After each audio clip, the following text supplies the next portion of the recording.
C'est une première en France et pourtant il y a beaucoup d'actions. Alors comment? Mais tout simplement parce qu'on se met en commun de façon choisie sur des opérations à l'échelle métropolitaine. On ne reprend plus la moitié des Alpes-Maritimes, mais sans créer un machin administratif de plus. C'est ce que nous avions annoncé, c'est ce que nous concrétisons. C'est tout le contraire de ce qui se fait au plan national, c'est-à-dire qu'on est sur une approche collaborative, renforcée.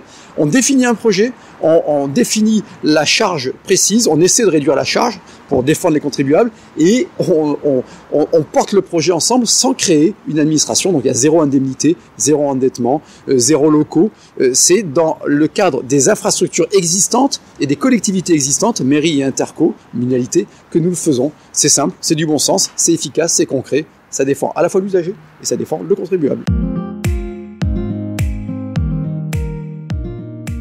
C'est 55% des communes des Alpes-Maritimes, c'est presque 60% des emplois industriels, ce sont plus de 20 millions de passagers de voyage, par nos transports en commun, c'est 95 bornes de recharge électrique qu'on a mises en place depuis février dernier, on a fait ça en moins de 6 mois sur tout le territoire, donc ce sont des opérations très concrètes, très simples, faites avec bon sens, on gère Cap Azur comme une entreprise. Moi, je ne sais faire que comme cela, sauf qu'au lieu de distribuer du dividende, on distribue l'intérêt général. Les projets, ils seront bientôt présentés par Jean Leonetti, qui va me succéder à la présidence, puisque on se succède à la présidence pour ne pas en faire un objet narcissique.